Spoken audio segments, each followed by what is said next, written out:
आज आपको सुनाने जा रहे हैं मालिक मूवी की फुल स्टोरी।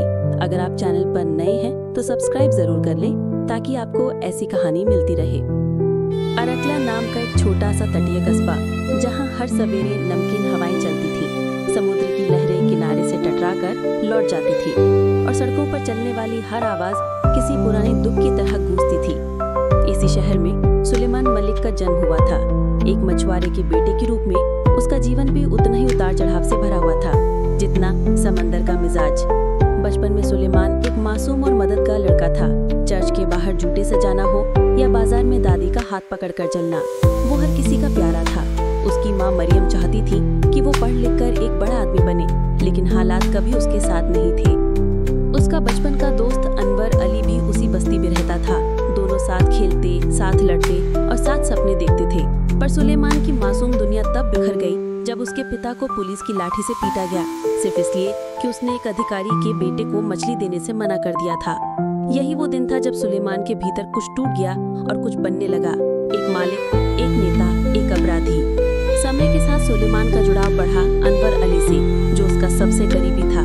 लेकिन धीरे धीरे वो दोनों राजनीति और धर्म के दो अलग अलग रास्तों पर निकल पड़े। अनवर राजनीति में गया और सुलेमान जमीन की लड़ाइयों और सामाजिक न्याय की आवाज बनता चला गया।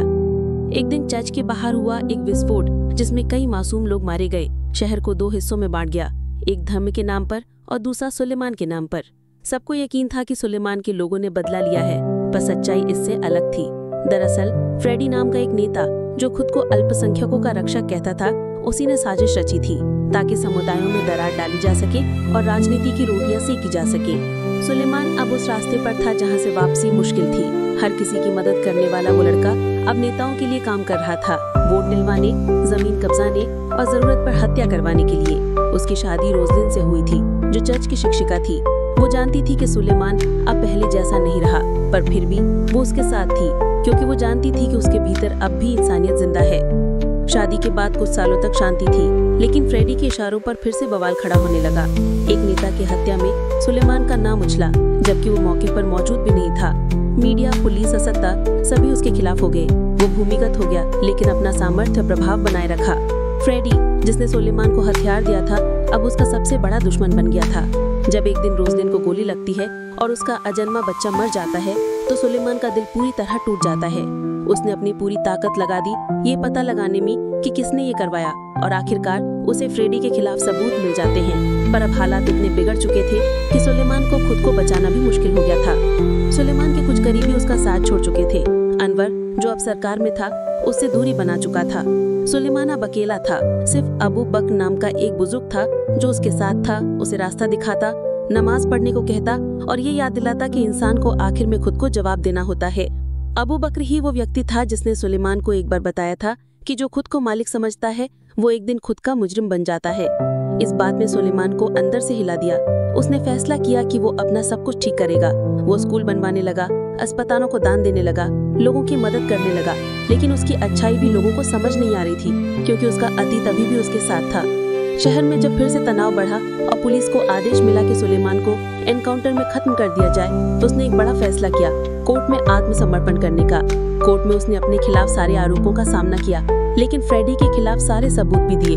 पुलिस, मीडिया और जनता स्तब्ध थी, क्योंकि एक ऐसा व्यक्ति जो एक जमाने में आतंक समझा जाता था, अब कानून के रास्ते न्याय की मांग कर रहा था।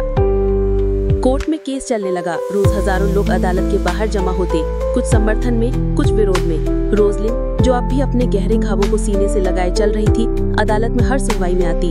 अनवर, जो पहले उससे कट चुका था, अब धीरे धीरे वापस करीब आने लगा। फ्रेडी को सजा होने लगी, उसकी पार्टी बिखर गई। अबू बकर की बातें सही साबित हो रही थी, लेकिन इससे पहले कि सुलेमान को निर्दोष घोषित किया जाता, अदालत के बाहर एक दिन गोली चली सुलेमान पर। वो गंभीर रूप से घायल हुआ, अस्पताल में भर्ती किया गया और कई दिनों तक मौत से लड़ता रहा। उसके जिंदा बचने की कोई उम्मीद नहीं थी, पर सुलेमान बच गया। उसने फिर से कोर्ट में बयान दिया और जज ने उसे अपराधों से मुक्त कर दिया। कोर्ट ने माना कि सुलेमान ने अपने अपराधों के लिए पश्चाताप किया है और समाज में सकारात्मक परिवर्तन लाने का काम किया है। अब सुलेमान मलिक जेल से बाहर आ चुका था, लेकिन राजनीति से दूर रहकर एक समाज सेवक के रूप में काम करने लगा। उसने अनाथ बच्चों के लिए घर बनाया और अपनी पत्नी के नाम पर एक स्कूल। रोजलिन अब भी चर्च में पढ़ाती थी और हर बच्चे को बताती थी कि मालिक वही होता है जो सबसे पहले अपना डर मारता है। कस्बा अब शांत था, पर जब भी किसी दीवार पर मालिक जिंदाबाद लिखा मिलता, लोग मुस्कुरा देते, क्योंकि अब वो नाम डर का नहीं, भरोसे का प्रतीक बन चुका था। Subscribe for more updates.